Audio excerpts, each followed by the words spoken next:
inviting today my guest Amanda Armour to speak with me about all kinds of good things, I think.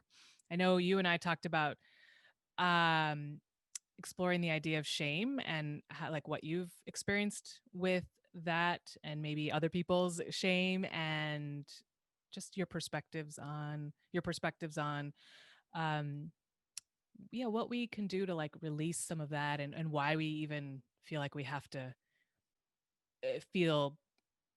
I think my most like interesting reflection has been this idea of feeling that we have to compare ourselves to others because maybe someone else has what we see as like a happier life or they've got it going on in different ways, and we then maybe compare ourselves and think, oh, but I don't have it going on, or I don't I don't. Maybe it's not a conscious thing of like not thinking you don't have it going on, but sometimes you can look at other people and think, oh, wow, they really got a great life. They seem really happy, but maybe I don't, I don't feel as happy, or I don't feel like I'm as satisfied. And it's like, well, first of all, my question is like, why are we comparing ourselves to each other? I mean, it's so hard to like compare another life to yours and say, and like measure their life and success by, your success by their life. So I was interested in exploring this idea of shame, but um and the shame that we put on ourselves, but also the idea of just being our best selves and not feeling like we have to shrink or shy away from shining in our own way. Right? I mean, society definitely, in our society for sure, it's about have your goals, be ambitious, accomplish, but don't be too ambitious. Don't put yourself above anybody else. Don't think you can outshine anybody else, because if you do, that usually gets squashed or Well, certainly for women, that's true, I think. Yeah. okay, so that is something also I wanted to explore, like, and I'm not too shy to say it either, but I wanted that to just kind of come up naturally. Mm, Is it a female thing? Do men deal with this? I don't know about. no, no. So, so those are some of the topics, and I know that you and I have some talking points. But before we go there, I'll just do a quick introduction of who you are and your interests, your passions. So, Amanda is a people and operations strategist, head of people at Versus Systems. Woo. Yes. And she's passionate about how technology can improve life on a known experiential level. Amanda loves trees, getting lost, all things food, eating, making, enjoying, understanding. And she is baffled by possessiveness, denying access to experiences you're able to enjoy yourself, mistaking one's own life choices for universal doctrine. That sums it up. Yeah, that's me. So, I yes, this is so interesting to me. And also explain a little bit about your background, your educational backgrounds. I know it's in psychology. I don't recall the exact area, but just say a little bit about that. It's in so I guess my graduate education is in social psychology, which is the study of how people relate to one another. And that can be individually, it can be groups. I myself focused on like identity and perception in different situations and experiences. So I looked at dating, I looked at healthcare, like doctor patient interactions, started to look a bit at parent child. And then I'd say in my professional life over the last, wow, I just realized how long it's been over the last 8 or 9 years, 8 years to a decade. I've looked at what that means in a professional context as far as organizational behavior goes and how that plays out in the workplace at different levels, particularly between employees, between bosses, between departments, etc. So that's me.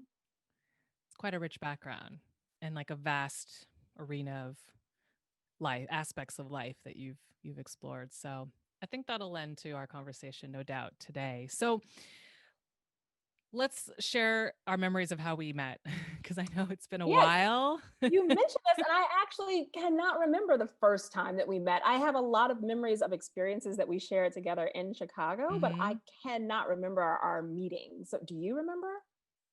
I remember first meeting you and at the time your husband Hmm. in Chicago. We met at the Baha'i Center in Chicago. Okay, it was at the Baha'i Center. Yeah. Okay, I So wasn't sure. Okay. that is where we first met, and there was just I felt like an instant connection and like an interest, Agreed. like, "Ooh, who's this person? Ooh, she's interesting." It's funny, when I really connect with someone, I actually never remember how I it's very rare that I remember, like, how they came into my life or where they just don't feel like they've always been around, which I realize can feel insulting to some people because you're just like, "What do you mean you don't remember where we met?" But, like, it's just I don't know, like, if I don't think of you in, like, a compartmental way and it's just like a presence, it's just like the presence is just always there, so I always have trouble remembering where I met people that I, like, really vibe with. I don't know why, but there we go. So Yes. Yes, so it was in Chicago, and it was I don't know the year, but I would say it was probably early 2000s, maybe? because I moved to Chicago in 2004, the beginning of 2004. So Okay. it may have been a couple of years or year and a half or 2 years, but it was yeah, it was still the early 2000s. Yeah, wow. And yeah, it's been an unfolding friendship since. So, yes, I would love to hear about your experiences first with people and comparing themselves to you because I know this is something you've dealt with. I know it's a personal experience I've had where there's and maybe we'll narrow it down to women. I don't know, for me it's mostly been women, but this feeling of comparing people comparing themselves to you and maybe seeing you feeling like I don't know that you've got it all together, you're happy, which may be true, but it's a comparison uh, to themselves, right? And they may then start to judge themselves or feel that I don't know that they're less than. I don't know what language you want to use, but but do you know what I'm talking about? This phenomenon, I do. and Yeah, well, yes, please continue. And yes, I would love to hear then, yeah, what have been your observations and what's going on there?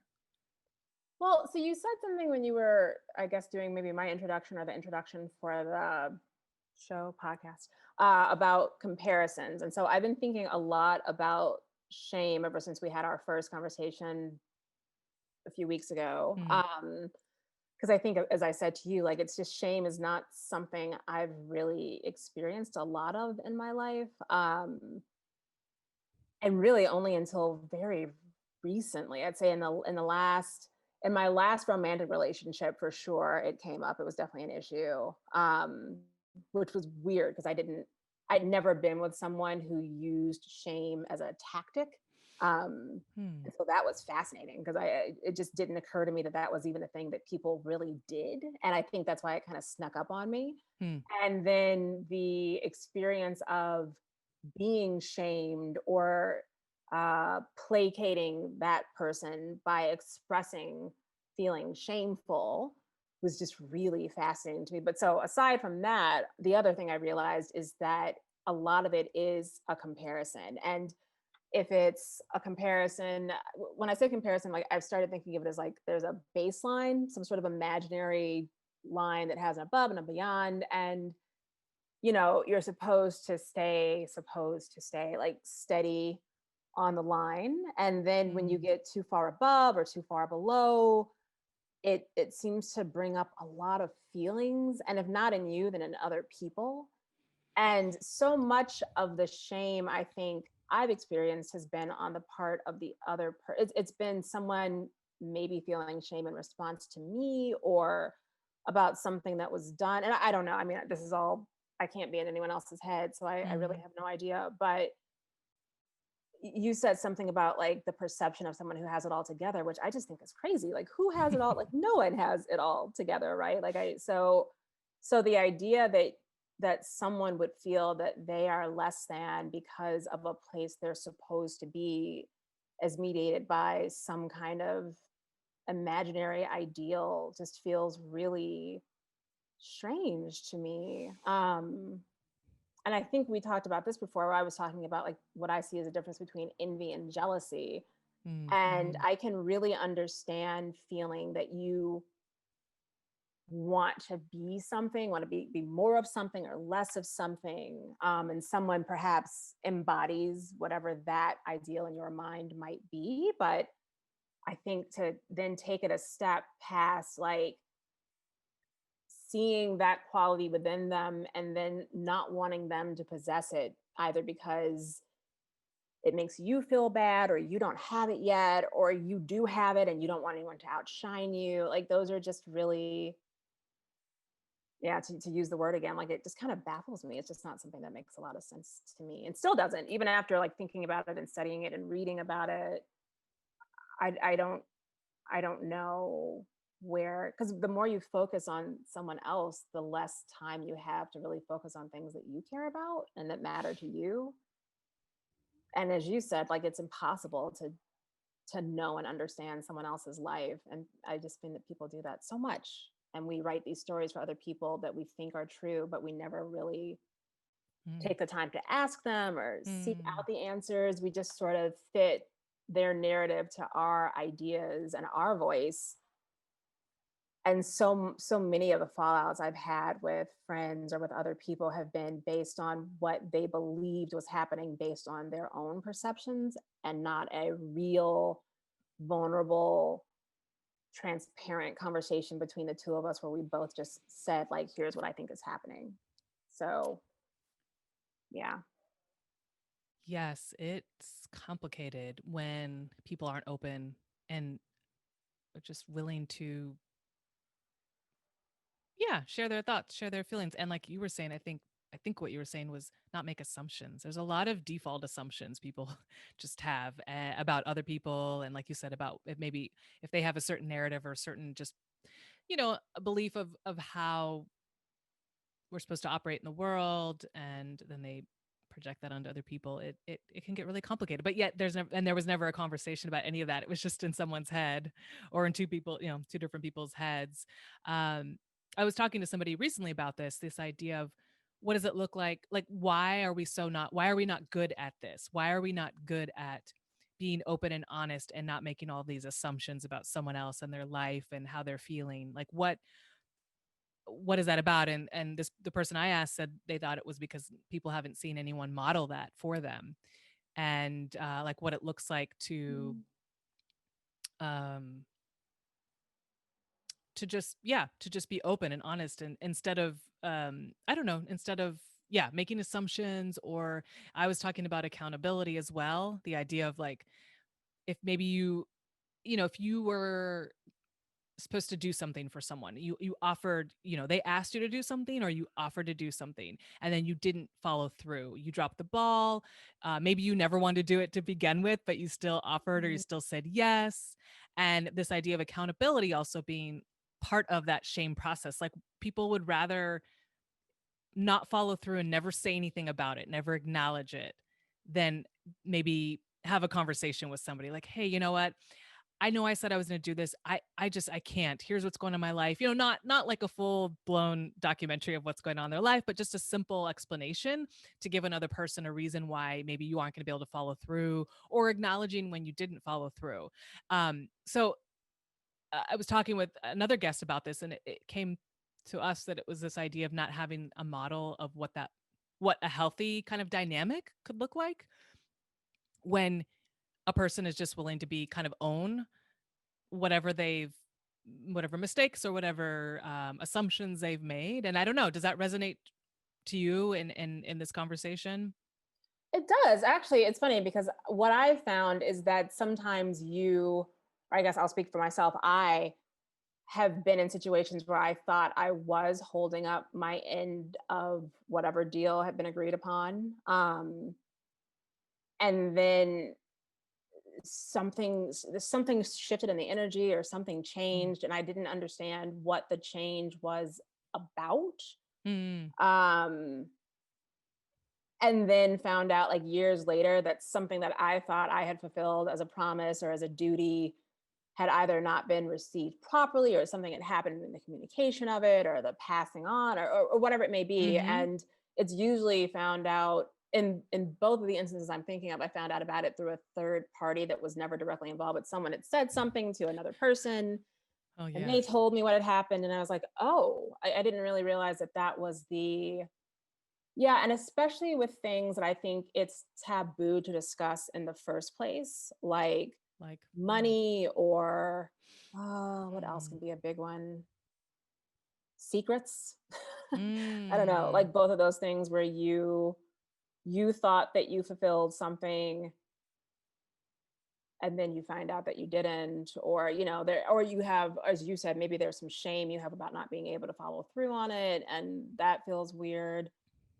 I don't Mhm. know. I think it can be hard because you think that you came through, and then yeah, I don't know. Or people have ideas about the example I'm thinking of in my head right now. There are several, but the one that stands out the most to me, just thinking about misunderstandings or miscommunications or promises unfulfilled by one, for the perception of from one, but not the other. I Mhm. had a surgery.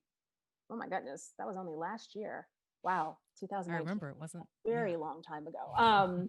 Yeah, I had a surgery in the beginning of 2019, and at the time, a dear friend had offered to fly out and be there and keep company, and it was really, I was really touched, like overwhelmingly touched by the offer, and felt really good about like knowing that I was going to be like taken care of and there'd be someone there who was present.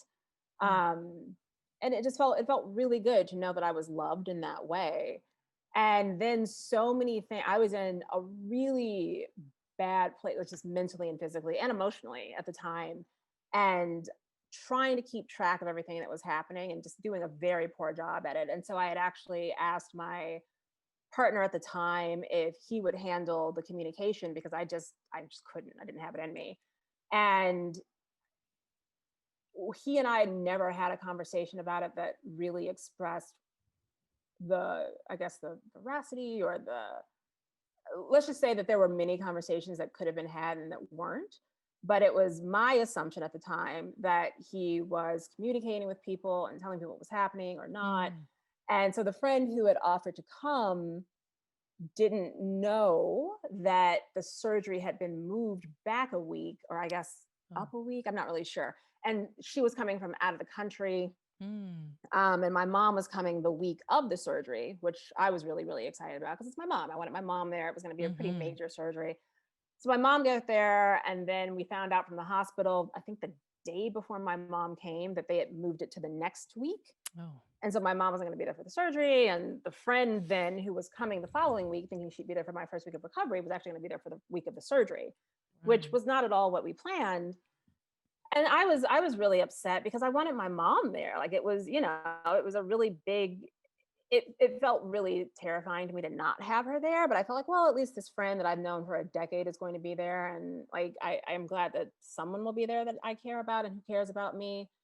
And I found out months later that the friend was really resentful of how I had handled it, or I guess not handled it, depending on who you ask.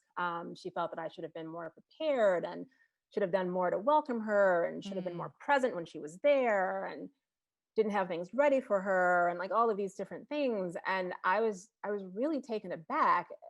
And at some point she said during the when she finally told me all this, because she didn't talk to me for months after she left. She was there for a week Mm. and in March. And then finally, I think we had this conversation in June, maybe. So several months had passed. And I'd been reaching out to her and talking, thinking things were normal.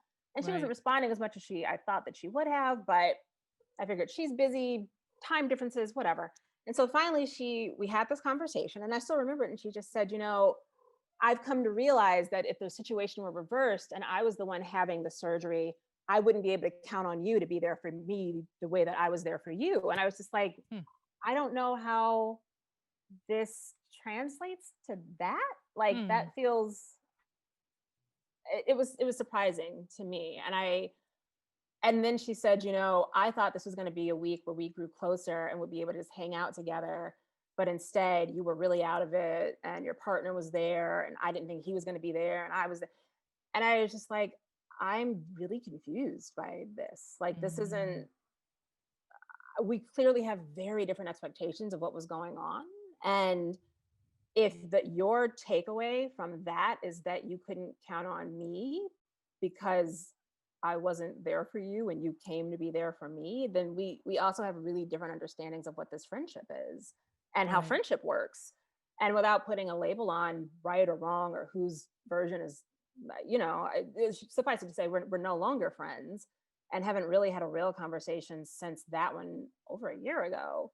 But it just makes me think, like, what was that about? Like, how do you voice your needs? And I don't know, to bring it back to the shame, I don't know if she felt that I had made her feel bad because she didn't fulfill what I thought, or I maybe she thought I didn't think that she'd be enough to. I'm not sure. I don't know, because there was never a conversation, Right. but it's I think so many things can be solved, or not solved, but can be assisted by realizing that when you're feeling really hurt or upset, I think it's so important to check in with yourself and just say, like, is this, am I feeling upset because of the way I'm seeing it? Or am I feeling upset because, like, do these person's actions mean to them what they mean to me? Hmm. And I think that really, really matters, because sometimes you don't even realize that the other person expect, you know, to use an example, if I can, between you and I, Yeah. with the our Instagram understandings, or Yeah. misunderstanding. I don't think of Instagram as an important thing at all, ever. And so to me, it's just it's a tool, I guess. I actually know, even that's a step too far past where I think of it as a platform where people share pictures. And in some part of my mind, I know that people create businesses and things like that from it. But since that's not where I hit, I just I don't know. And when you and I had the conversation about the different meanings that we were transcribing to or ascribing to it, it made sense to me why there would have been that misunderstanding or that miscommunication, because we Hmm. clearly were looking at it in very different ways, with very different weights and very different values and meanings. Hmm. And I really appreciated that I was able to understand through a conversation how meaningful it was to you. And I think conversely, I think I really appreciated how meaningless you realized it was to me. You know what I Hmm. mean? Hmm. And so it wasn't Yep. the same action, just has so many different meanings based on who's doing it. And so I think, knowing that, if I were to start an Instagram channel and you completely ignored it, I'd be like, wow, but Tiffany, really, this is so meaningful to her. Like, she really, but without having that conversation, how would we, you know what I mean? So it's just Hmm. very, yeah. So it just always makes me think about, like, the languages that we're operating with are our internal dialogues. And it's really hard to understand someone else's internal values and dialogues without voicing them. But why is it so hard for us to voice them? I mean, you and I are able to have really, we've had many open conversations about our thoughts and our feelings. And especially, I think as years have gone on, we've just been able to be even more just straightforward. But people, I see that people really struggle with this. It's really hard for people to open up. Like, there's so many maybe emotions involved. I don't know, I think but that's a big part of it. um, is that so? Yeah, tell me what you really think is going on there. Well, I think part of it is the emotions, and there's a lot of expectations around the emotions you're supposed to feel about things, or you should feel about things. Um, Shoulding can get in the way. I think a lot of the Mm. time, I should this, I should that, I shouldn't this, I shouldn't that. And I think there's also I think you have to be willing to have these conversations, knowing where you where the boundaries are important, and where they can be perhaps more permeable, and that can be helpful. So for instance, Mm. like, I've been seeing all of these memes lately about politics and how it's just politics, and can't we just agree to disagree and move on and do it with a sense of decorum and friendship? And I think that that's really true. I think in many ways you can have political conversations, but first you have to agree on what's up for a political debate, right? So Mm. if Right. I am speaking with someone who feels that their very existence and livelihood is being challenged, they're probably not looking at it as a political conversation, right? If they're Mm. female, a woman who believes that her body is her choice, someone who's LGBTQ,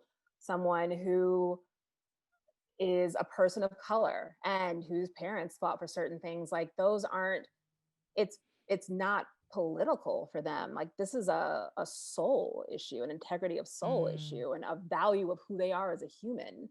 So debating someone's human value is, I would think, a bit untoward.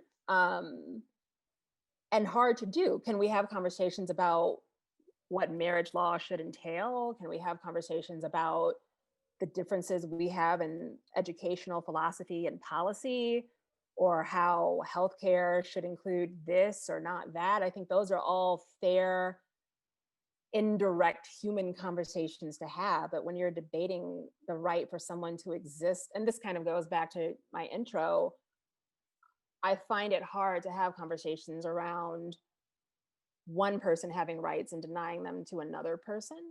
And I think then, to your point, the emotion then for me when I'm in those conversations is anger. I get really angry in those conversations because they feel very unfair to me. And I think for the person on the other end, maybe not with a political example, but with other examples, they may feel so, I think there can be a fear thing there. Someone having rights to something that you don't think they should makes you feel like your rights are being taken away, or and that can be the right to anything, the right to feeling angry about something, the right to feeling safe by something, the right to believing that your philosophical beliefs are the ones that make the world a better place and theirs are destroying it. I mean, like those are really hard emotional places to go. And I think it can be really difficult to pull back and separate. So when I say like it's important to know what your boundaries are going in, like I think you have to know like what you're able to debate in a way that is open and allows for dialogue and transparency, which is a conversation you have to have with yourself first before you have it with another person. And I think you also have to know like where you'll stop and draw the line. Like there are just certain things I just won't talk about anymore because I don't think they're up for debate anymore. And that's a longer list than it was, say, 2 years Mhm. ago. Mm. But, but I feel okay about that, and I think it's also just a matter of people too. I There are just certain people that I just find, like, if we can't respect the boundaries, then, like, getting into a place where we can really go deep and maybe a bit painful is going to be hard. Um, Right. It's hmm. I'm yeah, I just I really think people are struggling with. So you were bringing in like a political sort of perspective, and I know you said that it applies to so many other things, but I think about, I just think about conversations I've had at work or with family members or community members or friends, and it's hard for people to talk about their hurt. And mhm. even if they need to, like, even if the letting go of that or the opening up of that would free them and would heal some of that hurt, it really is hard for people to let go. And so they therefore, what I've seen is walk around in that hurt. And and it could be over, like, it could be between two people, and it could be just like a small grievance, but why is it so hard to just open up and share? I mean, what is the, like, if we're talking about rewards and value, what is the reward to holding on to that hurt, as opposed to, or that grievance, as opposed to telling your friend or your coworker or your family member, hey, you know what, this is something that's really, it's really getting to me, I really just would love to talk to you about this. And letting that person know, like, maybe how that person's actions or lack of or somehow, like, trespassed on someone's feelings. Like, why is it so much, why do people prefer to just hold on to that instead of being open and honest and saying, you know what, this really bothered me? Like, if, I mean, if it really is something that's, if you're thinking about it every day and you're like, it's one thing if something bothered you and then like 5 minutes later you kind of just, okay, I moved on from it. You don't need to necessarily hash that out. But if it's something that you're keep talking about, you keep ruminating about, like, why would we rather hold on to that as opposed to, why is that less, why is that more rewarding? Or why does that just seem so much easier than confronting a person who maybe caused the grievance? Well, um, I think I don't know if I what was it you said? You said, a preference for holding on. I don't know if it is a preference. I don't know. I've thought about this before. And I don't know if I'm right. So this is just a shot in the dark. But I think sometimes we get so caught up in being right that we dismiss anyone who doesn't immediately acknowledge that we're right, because it just makes us feel like, if this person can't see this, I just don't need them. I don't want them around. Like, it's not a, and it's, I don't know if it's so much a preference for being, um, I don't remember the exact phrase you used. I'm sorry, but I guess Being I would hurt say, for being hurt. yeah, That's what I said, I think. Yeah. yeah, yeah. I don't know if it's a preference to be hurt so much as they don't feel hurt. I think they feel self righteousness is a hell of a shield, and so Mm, like it's really, I think it's just much easier for some people, or in some instances, to feel as though I am right. I do not want to be challenged. I do not want to be self reflective. If there is a possibility that I may have to admit that I overreacted, or I reacted badly, or I misunderstood, I think that can actually make people angrier sometimes, because to go back to the original point or topic of the conversation, shame is hard, I think, for people to feel.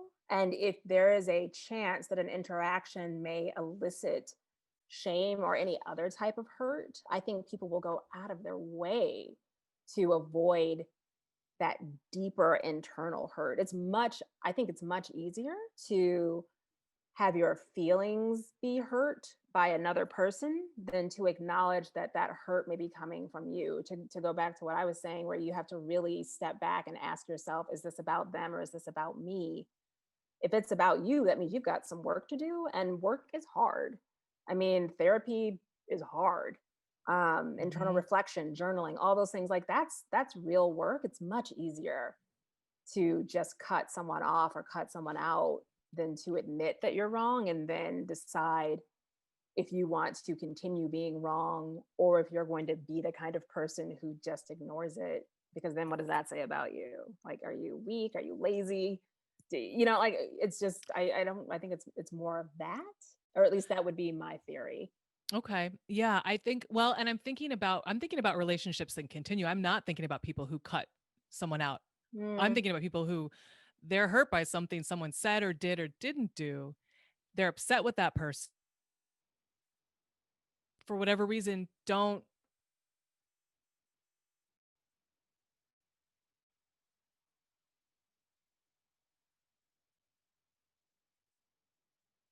able or they just don't want to like confront it. It's scary. Um, but uh it's so I'm thinking about people who are actually are like their coworkers, they have a relationship or their friends, they have a mhm, relationship. Not mhm. people who they just kind of could easily just cut out because they had like, there was like a yeah, some sort of grievance. But, people this is what I've witnessed and I've experienced in my own life that people won't cut you out if they are upset with you, but they will avoid you or they'll be passive aggressive or that it's like so that's how what I've witnessed and that's kind of how I have why I've come to call it like not that no one wants to be hurt. No one wants to be in pain. I don't mean preference like that's ideal in their spirit, but they'd rather go there than confront or then say, "You know what? I really need to talk to you." People do that. I mean, people are capable of doing that. I'm just saying I don't see many people I see people struggling with that. And I've struggled with it too. It's not easy. It's not easy to like bring up something that even if you're airing your grievance with someone, it's still a very emotional, viscerally powerful experience because it Definitely. kind of is No. it's scary. Even if you are able to like say, "Hey, what you did hurt me or this really bothered me or you didn't show up like I thought you would or you said you were going to and you didn't." Um but in the end, if two people are really if there's mutuality, if there's reciprocity, I feel like to me that's where the real reward is. That's the real gold at the end of it all. I did say gold, GOLD. And so holding on to that harboring that feeling, of being hurt or having a grievance, it just doesn't seem like it's worth it. But yet, I think so many people walk around in that mode. So that's where I was going with people kind of holding on to that hurt. I don't think anyone Well, wants to. I don't really think anyone ultimately really truly wants that. no, I don't think so either. I think hurt people. And I think most Mm, people don't really work on letting go of their own internal hurt so they can really get to a place where they can have those conversations. mm, I mean, I'm super biased. Like I very strongly believe in psychology. I very strongly believe in therapy and accessing whatever therapy is available to you, which in the US can be tricky because, there's health mhm, insurance and there's copays and all those things. But I I don't think I don't know anyone, myself included, who can't benefit from some real hardcore self-reflection with a expert. And that is hard. I think it's really I know several very smart people who actively avoid therapy because they just don't want to deal with what it's going to open up. And then they keep repeating the same things over and over and over again because they haven't let go of the original sin. And I don't mean mm, sin as in like they've done something egregious. I just mean, mhm, like it's what started a chain. And you're right, it is. It's really hard. But I'll go back to, yeah, hurt people. And I think it's just easier on some level to hold on to things that feel horrible, rather than face the unknown of something that probably is going to feel more horrible for at least a short period of time. Because I know I've never been in therapy when I really needed therapy and it hasn't felt awful, because there's that discovery period where just like, whew, mm, that's a lot. And like you've got to be really willing to I always whenever I recommend somebody go to therapy or whatever it may be, I always think, I always ask like, do they feel like they have some type of support system in place for when it gets really hard? Because it mhm, will. Like if you're really doing the work, like there's going to be a time where you're going to feel like shit. And you really need an outlet to say like, this is some heavy shit, mhm, And I think that if you don't have that, or if one of the things you're working on is trust or vulnerability or letting go or whatever it may be, it can be really hard to go there. And so, yeah, I think people do just keep holding on to it and do become passive aggressive, or do expect people to just magically understand what they mhm. mean because if you really love them, you just get it, or whatever it may be. Like, whatever it may be, like, that's not really the way humans work. But if that's the way you Mhm. want humans to work and you haven't worked on your own stuff, then Disappointment yeah, always. yeah, always. Your points are well taken. I always appreciate, yeah, the deeper psychology and understanding, of what makes people operate on a very kind of uh, instinctive level, Mhm. that's pretty universal. Um, hmm. It's true. I think therapy is a huge is of huge help. Obviously, not it's true, not everybody can afford it, or it's hard to find those resources. Although I think more and more is becoming available, but sometimes for people, reaching out to a stranger just isn't comfortable. So I think there are definitely other avenues, For and sure. Yeah, definitely. I just want to encourage that if anyone is listening and thinking, oh, I got stuff to deal with, I don't want to deal with someone and pay someone who I don't know to have to help me through it. Just it may not be what someone feels totally comfortable doing. So there are other options, and I think certainly having people you can trust who are willing to hear you out and support you, like you said, that support system is it's invaluable. It really Yeah, is, definitely. and Yeah. and And I also just, yeah, on that same note, like I don't I hope it's clear that I don't mean only traditional therapy. Like I mean mm-hmm, any source of support who's willing to go there with you and whom you feel is helping you move forward, I think is a resource that can't be like undervalued. It could be you're a person of faith if you subscribe to a faith. It could be a therapist. It could be a mentor. It could be an older. It could be a sister. Whatever. Like it could be a journal. I mean, there are ways to deal with it that are not the traditional Western approach for sure. Yes, no, that is that's important to point out. Thank you for doing that. It's the idea of, so we've been talking about shame, or this feeling of people maybe hiding from shame because they don't want to face, I guess, being vulnerable or admitting that they're not perfect. Of course, none of us are. Um, I think the other side of this coin to me is the idea of, and why I wanted to explore through this podcast, Shine Without Shame, is the idea of people being able to be their best selves, live their best Mhm. life, use their gifts, really shine, and not feel bad about that. And our Yeah. society seems to, again, especially in a Western American society, it's like, okay, great. Yes, be ambitious, have your goals, succeed, like create your own business, do what you got to do, like hustle, hustle, hustle. But don't you dare like outshine anybody else. Like, no, Exactly. it's like, wait a minute. How can you really outshine anybody else? This is my question. What does that really mean? I mean, I know that nobody goes around saying this, but I feel like this is the thinking, this is the mindset of a lot of people. Yeah. Kind of on a macro level, but also in our own individual lives.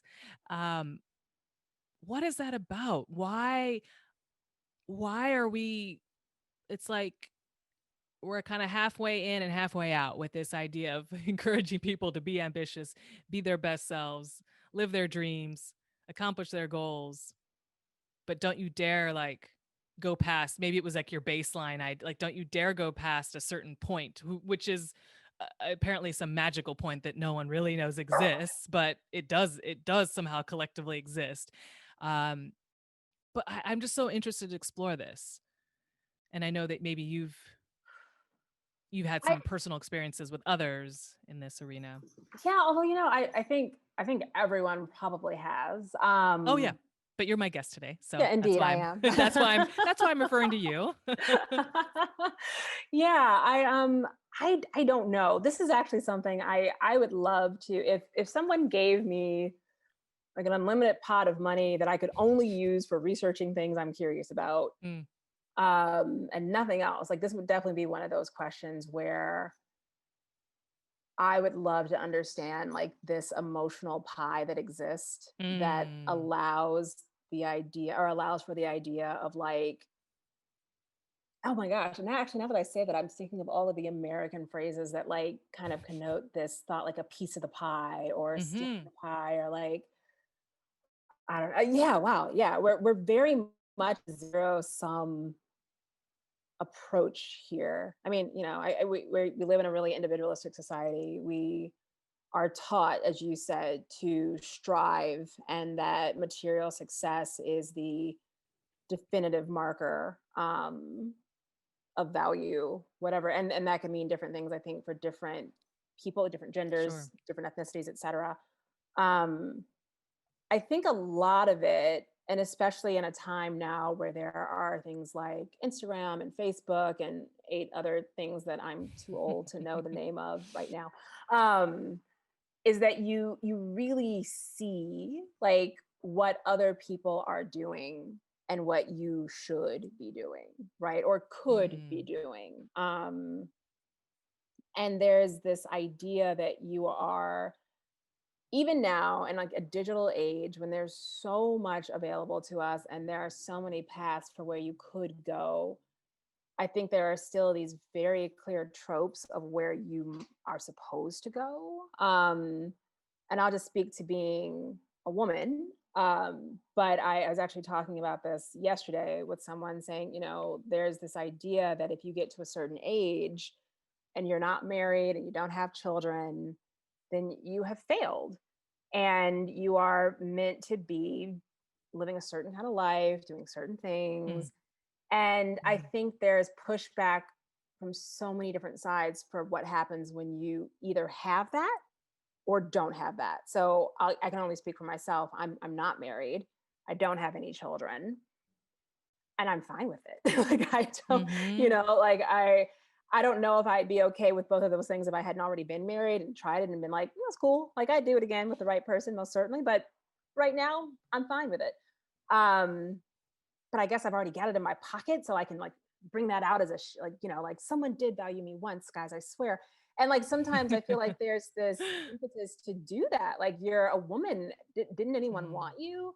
And so if you're in my position and you see someone who does have those things, I think there can be both a relief if you feel good about where you are in your life that you don't have those mm, things, you don't want them, but there can also be a real awareness of, but everyone else thinks I should have them or I should be doing this. And how do I balance that? Because I think that we are always keeping things in our mind of like how we see ourselves and how others see us.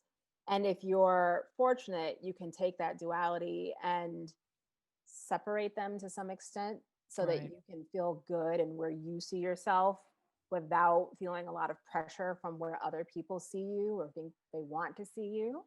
But I think it can be hard and I think it creates a lot of pressure. And if you're on the other end of that example, and you are a woman who's married with children and you're looking at me and I seem pretty content not having those things, maybe you question your own choices or maybe you don't. There are Mm, lots of women I know who are very happy to be married and very happy to have children, but I think that when there is an imbalance in your life, you look at someone else and you begin ascribing balance to them and you begin interesting. thinking like, well, why do they get these things and I don't? Or are they holding their choices against me because I didn't make those same choices? And I think it can be so Hmm. easy to imagine conflict that doesn't really exist. Mm, But again, based on you and your perception.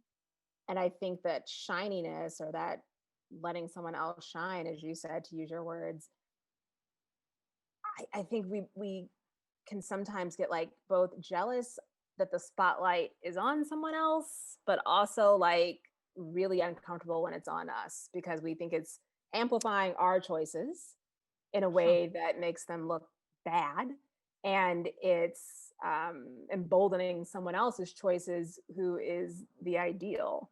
And that's a lot of like jingled words to say like I think humans are just really complex and constantly balancing and weighing other people's options, decisions, lives, bank accounts, whatever, against where Mm. they are, you know. So I do know. I think you're definitely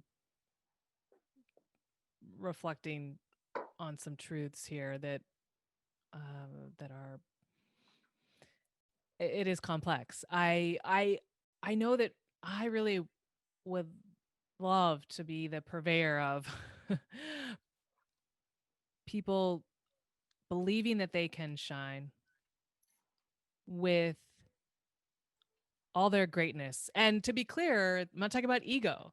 I'm not talking about thinking that you're better than and hoping that other people feel that they're less than you. I'm talking about real, true, you do you. You do your best self and bring all the gifts that you've got and your talents and those qualities that you're so strong in manifesting. And you just live your life and you live in joy. I know it's so much easier to say than for all of us to do, but that to me, there's that's not a fallacy. There's no reason why that can't be our reality. And no, I I I just really want to encourage that for people. And I know that that requires for everybody that's going to look different and how you get to that place of being centered and living your truth and being joyful, but and that's fine. Nobody has to do it the same way, but to no, me that's why we're here. We're agreed. here to live our best selves and not live in shame and not live in the past, although goodness knows the past is weighs heavy on most of us because of our history and our family's history and the things that, we've the history, I mean, in the collective sense, but also our own personal family history and lineage and the beliefs that have been passed on that maybe aren't always serving us any as truthful. I don't know.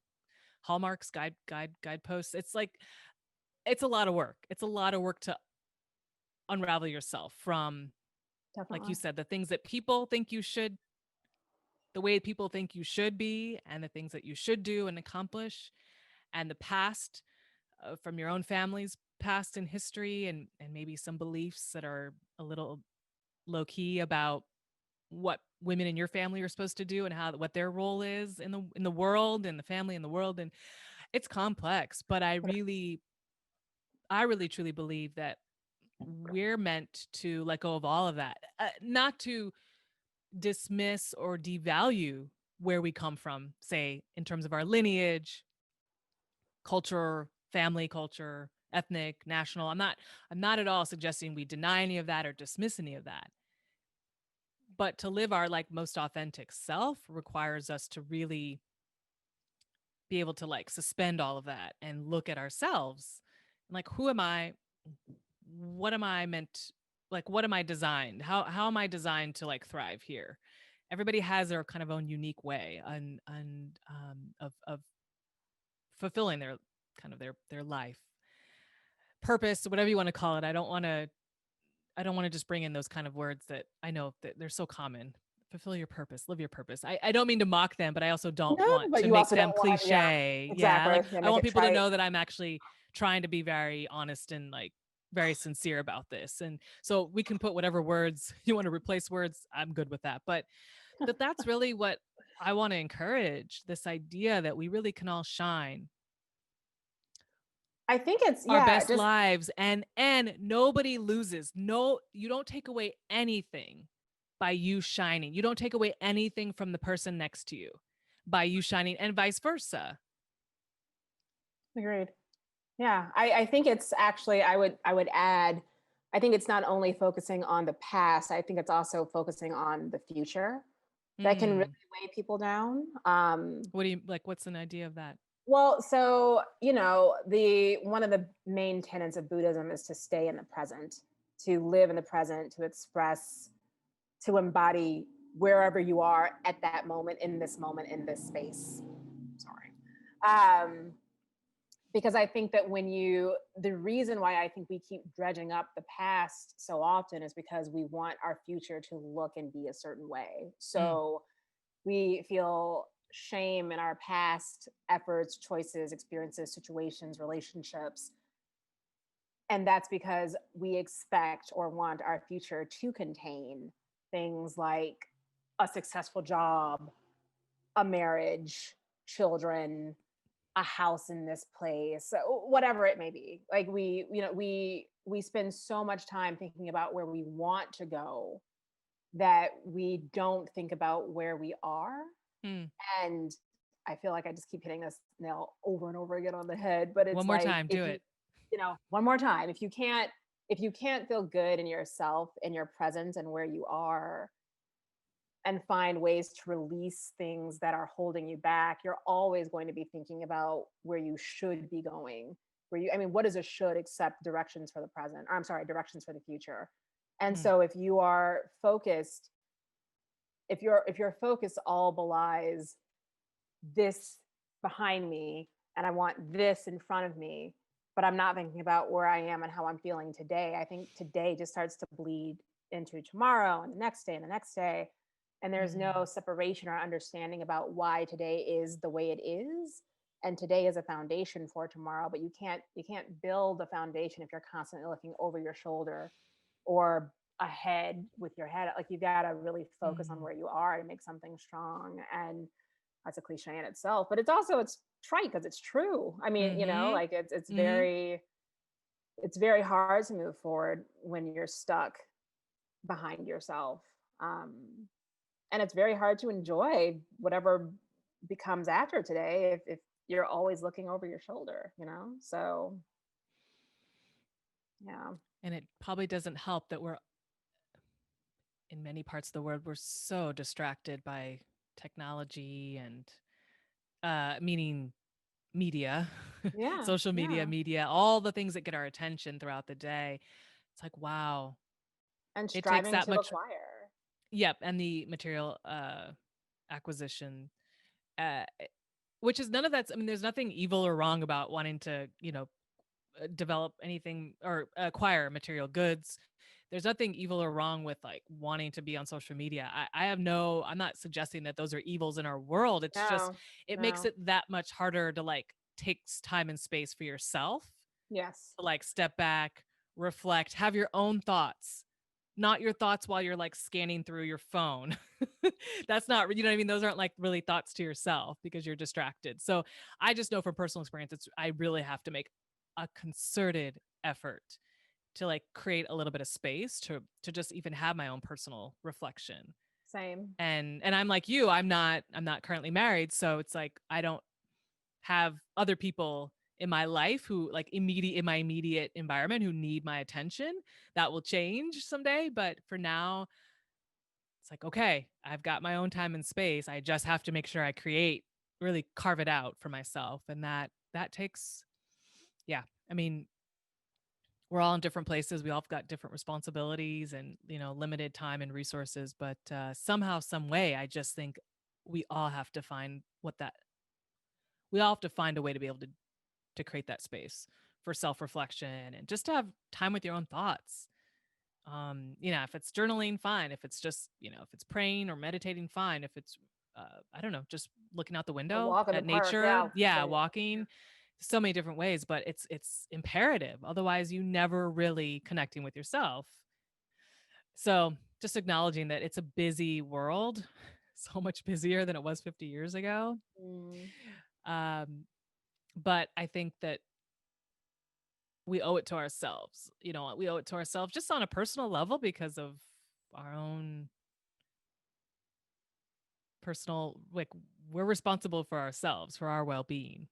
I mean, at a certain point in life, you become responsible for yourself, and so I feel like we're worthy of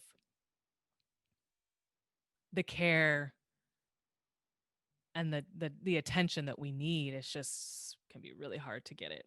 So agreed. Yeah. it's it is complicated, but I really do wish for every person that they can shine without shame, that they can truly find what it is that really is, their joy and their truth, and and just live that, at least strive to every day, um and not worry about what other people are doing or how well they're doing or how poorly they're doing. It's just, I mean, we should all care about people, but I'm just Of saying in terms of course. the responsibility is lies on us to be accountable for our lives. So thanks for talking through this with me. I always appreciate your insights and how you connect the dots.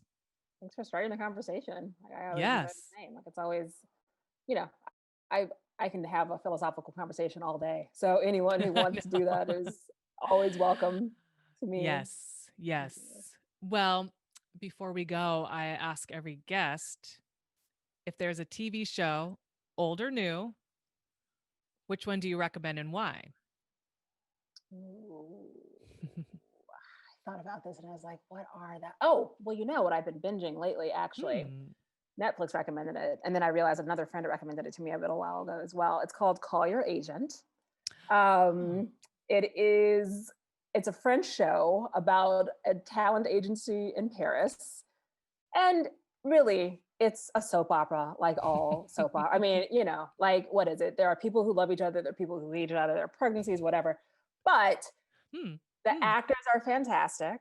Um, Really, really well done. It moves very quickly. I think there's like 3 seasons, and each season is maybe only 6 to 10 episodes or something like that. Very quick, very fun to watch. It's a lot of what we're talking about here. It's a lot of human emotion.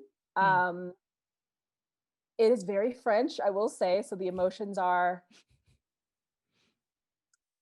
there is no passive aggressiveness. I don't think the French really are Okay. passive aggressiveness. It's not a trait that they really pride themselves on, which I Hmm. appreciate. So I've enjoyed it quite a bit. And then I don't know if you know this about me, but I know plenty of my friends do. I love the Bachelor series. It is horrible, horrible television.